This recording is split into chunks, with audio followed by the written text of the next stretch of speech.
Well, good morning. Here it is. It's Wednesday. It's the middle of the week already. The first 2 days of this week have flown by. It's again nice to join you this morning. I know haven't done my video devotional the last couple of days. We've been gone to our state annual meeting convention, if you will. And anyway, had great meetings but it's always good to get home. Of course, today is November the 16th. And I hope that you've had a good week, thus far. And now we're to the middle of the week. And this morning I want to share with you a devotional entitled "Welcome God's Discipline." Hebrews chapter 12, verse 7. I want to read to you, and I'm going to read the two verses in front of that here in just a moment. But verse 7, it says, "As you endure this divine discipline, remember that God is treating you as his own children. Whoever heard of a child who is never disciplined by its father?"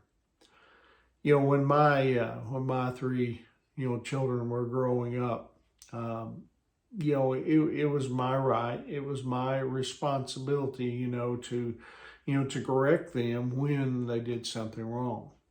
Now, I didn't have that right, with someone else's child. Now, although there were times I wish I did have that right, but it's someone's right and privilege only with their own children, and it's right that it's a right that they ought to exercise.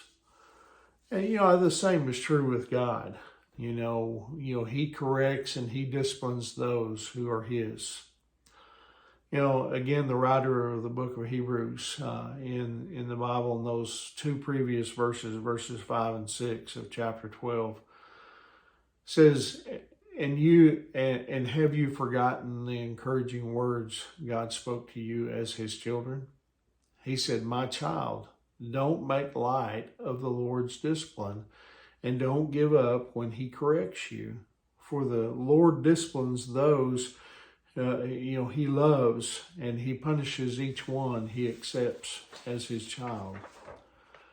It's kind of frightening to think that that someone could be tremendously exposed to God's truth, yet remain in and even become strengthened in unbelief.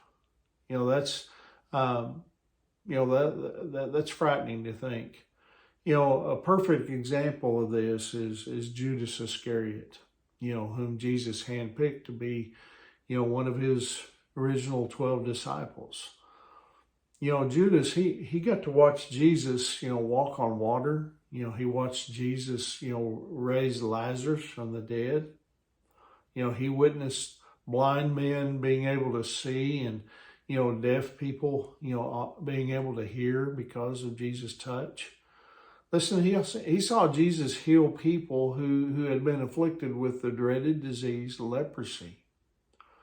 Listen, he saw and he heard it all. He walked with him for almost 3 years, but his heart, became even more hardened. And of his own volition, he betrayed the Lord.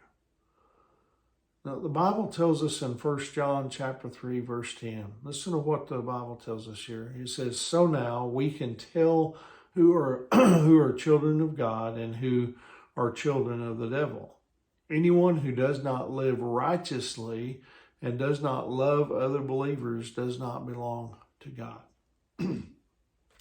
So, if you find yourself, immediately being, disciplined by God, when you start to cross a line, if you find that, that deep guilt, sets in, when you have sinned against God, then guess what? Rejoice, because you're one of God's children, and he's rebuking you. Rejoice over being disciplined and feeling a deep guilt. Listen, we need to rejoice absolutely when that happens. I mean, these are just reminders that you are indeed a child of God. We don't like discipline. I mean, just the essence of it. But as children of God, when God, on those occasions in our life when He does, have to discipline us, we need to rejoice in that because He cares about us. Just as our earthly parents, cared for us. I can honestly say I probably deserved a lot more discipline than probably I received. And sometimes it was just a look, and you knew. To me, sometimes just that look was discipline enough. But anyway, remember, we need to rejoice. We need to welcome God's discipline in our lives because He cares for us and He loves us that much.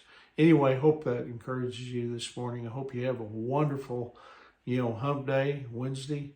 And remember, Angie and I, we love you guys. And Lord willing, I'll see you tomorrow morning. God bless you.